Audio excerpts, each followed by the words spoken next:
door's my laundry room. But the vent for the dryer has to go all the way to that other wall over there, which is approximately 14.5 feet, so about 15 feet. Now, how the heck do you clean a dryer vent that's that long? I do actually have a method for this, but before I do that, I'm gonna run over to my neighbor's and show you one that's a little bit simpler. Theirs is right next to an exterior wall, which makes cleaning out the dryer duct a lot easier. Oh man. Lisa? Do you have a broom? Pretty nice to live next door to Chick Fix, right? All right, the dryer is unplugged. It's a good idea if you're doing something like this to unplug it. Just wouldn't want anything bad to happen. Now, take the connector piece, or this little gasket here, loosen that a little bit, and slide it off. The inside tube on the inside is not flexible. It's actually a rigid steel that's 26 or 27 gauge steel. So you shouldn't be able to bust a hole in it. Since the exterior opening of this is really just on the other side of this wall over here, I'm just gonna basically stick my hands in there with a little brush and see how much of this I can actually get out.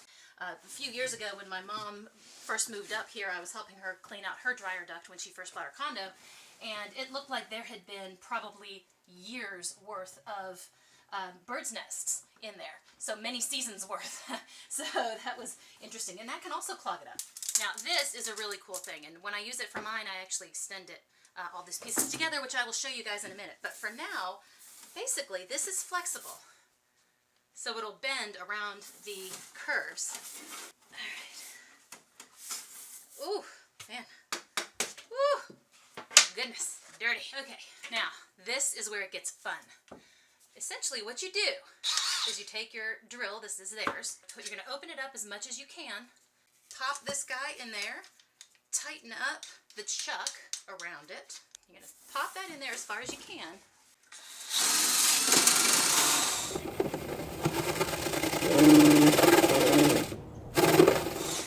Okay, now, if you feel like you need additional pieces, if you feel like maybe you're not sure if it's going far enough, loosen up the chuck. Oh, take it out. Make sure it doesn't get stuck though. Now later on, when I do this, I'm actually going to put duct tape right here to make sure that I don't lose a piece on the inside of my super long duct. But I'm not going to do that in this case, simply because it's not a very long space. I don't have any duct tape right here on me.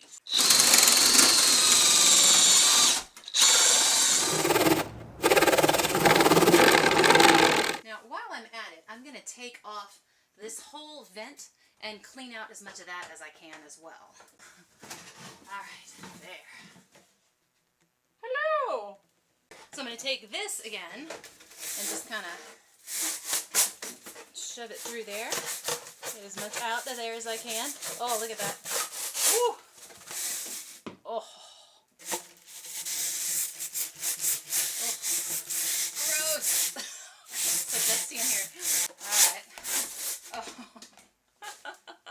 Look at me. Oh man. I think I'm also going to just do this real quick. Oh man. Wow.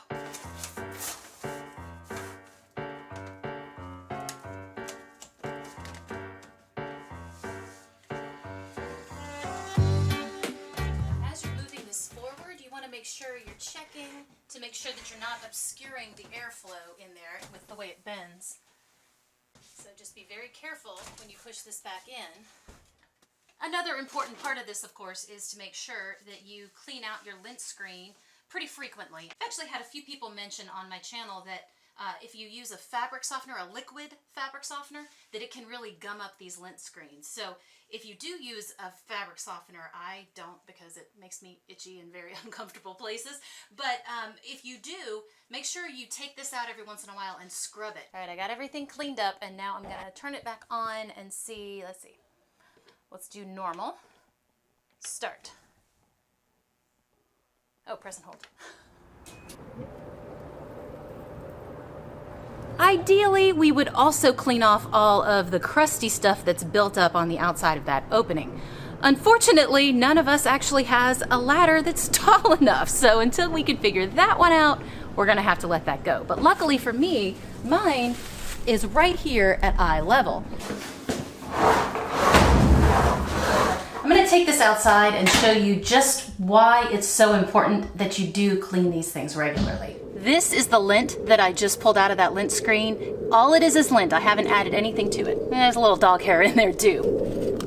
Lint is highly, highly flammable. So you definitely don't want to let this go for too long. You can actually set a fire and burn your house down if you don't regularly clean up that lint. Look at that. Look how fast that flew up, like in a second.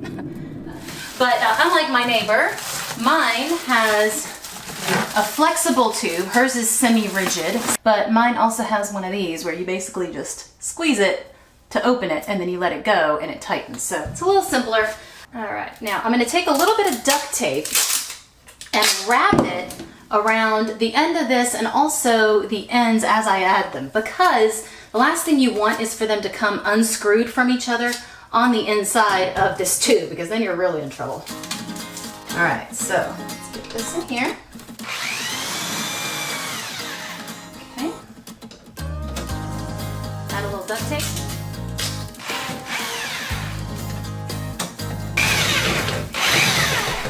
All right, now for this one out here, I have enough room that I don't have to do this one by one, so I just left the whole thing attached to each other. Okay. That's so fun! Woo! Oh, look at that.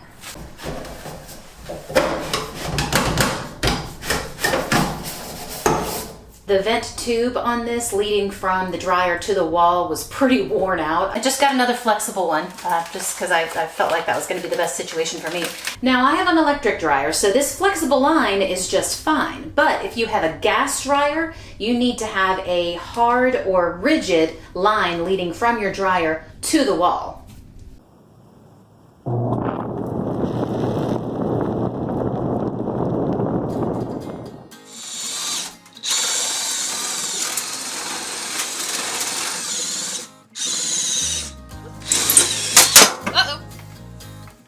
That's not good.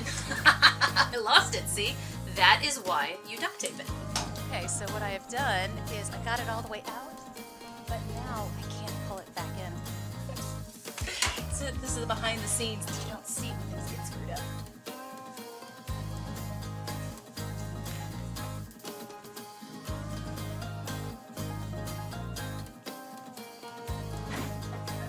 Hey! I got it!